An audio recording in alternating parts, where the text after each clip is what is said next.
Welcome to Subramani. Uh, I do not know why, but a lot of us have complicated our lives quite a bit.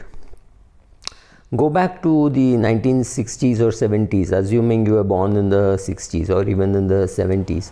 Our life was much simpler, right? Morning meant you got up and maybe you did some exercise. I didn't. And the whole family sat and had breakfast together. My father used to work in a factory for a long part of his life, so which meant he also left at about 7:20 or 7:30, and we also would leave by 7:15, 7:20 because we had an 8:30 school, me and my sister. So at least the three of us, or sometimes the four of us, including my mother, would be having breakfast together, almost always. Then my dad's food would get packed, our food would get packed, and some dabbawala would bring the dabba. And invariably we would go down and play, and about 7 o'clock we would come up, and at about 7:38 we would have dinner, and it would always be four of us, always. Never has it happened. Yes, occasionally somebody's come. My dad comes late, then we would wait for him unless he's very late, and then we would have it a little later, or we would have it earlier, because if my dad were to have dinner outside or things like that. But most of the times, if my dad was not traveling, we would have dinner at the table, right, or at the ground, I would say. We would not eat at the dining table, we would sit down and eat. That is how life was. Today there are three of us in the house, and we eat at three different timings.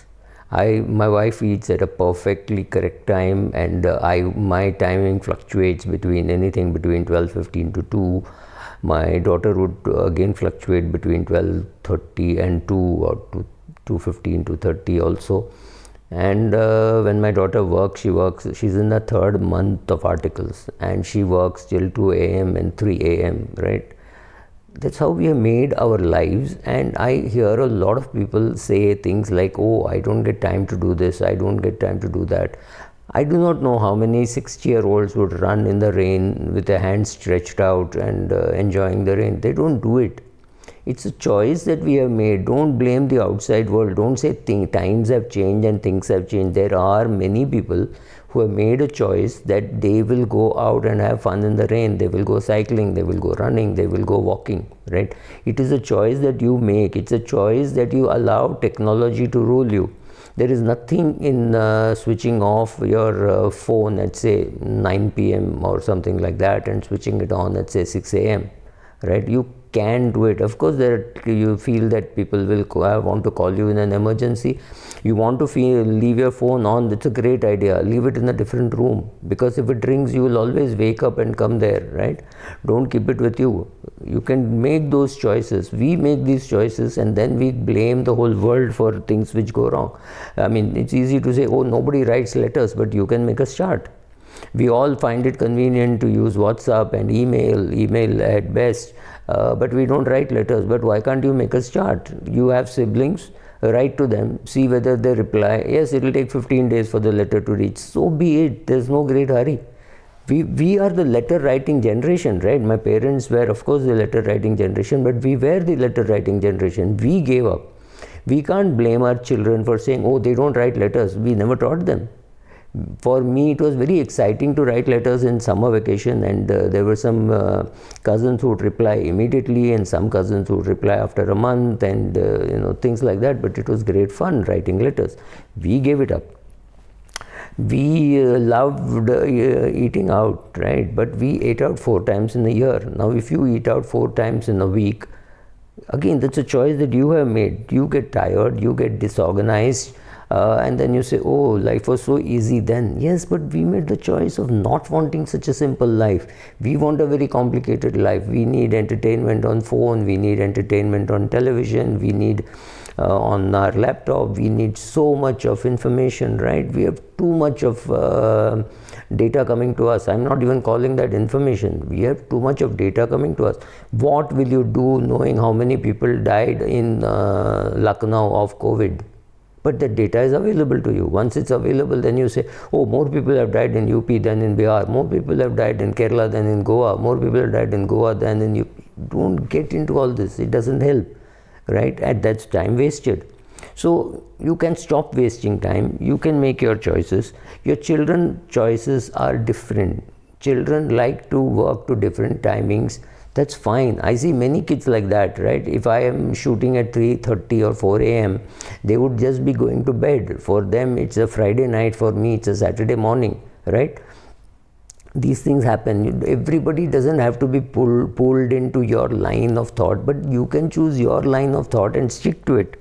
There is nothing which says you cannot, you don't have to complicate your life, especially if you're nearing retirement. See what you really want. What makes you live a life which is so cluttered and so bad? Why do you buy a real estate thinking you get good return? Just pick a good calculator, see what returns you're getting.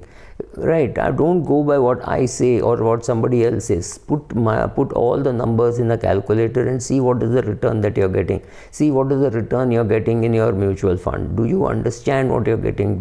Have you started a US based fund in the last 1, 2, 3 years? That is simply because it is called performance chasing. Or I saw a portfolio yesterday of 10 lakhs, out of which she's doing 5-6 SIPs of 2,500 rupees, including a US fund. Foreign investing abroad for Indians means investing in a foreign fund, which means US fund. If you don't look at Europe, you don't look at Japan. Why do you do it? Because you don't understand what you're doing, and somebody tells you to do this, you complicate your life. So what can you really do to change this?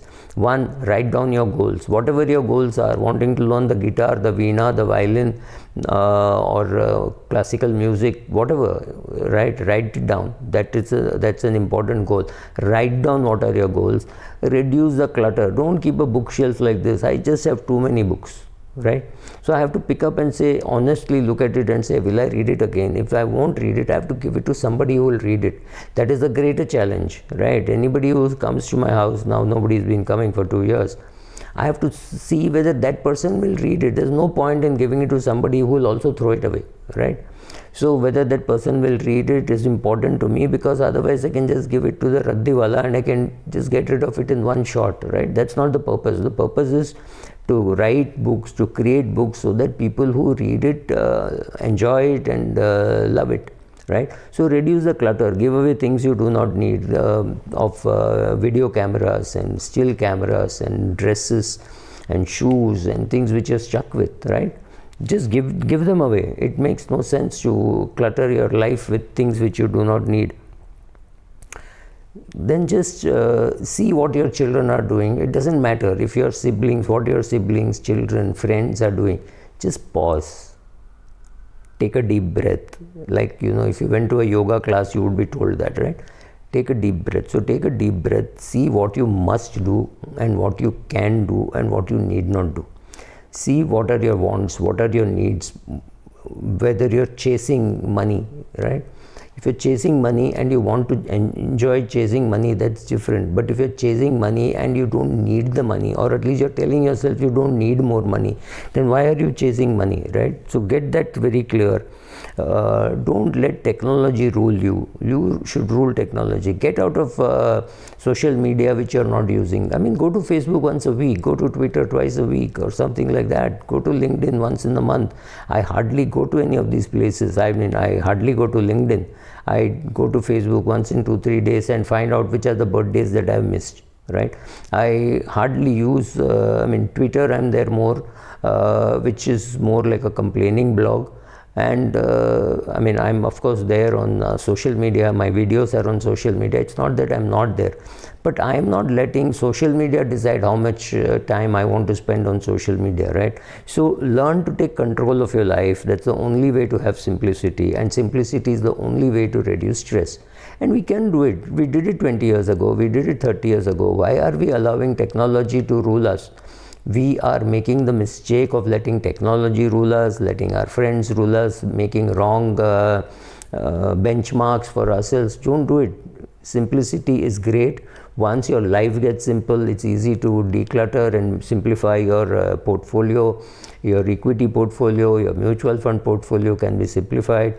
live a simple life. It is as simple as that. We can all do it. We have chosen to complicate our life, and now we have to choose to declutter our lives, declutter our food, everything. Thank you.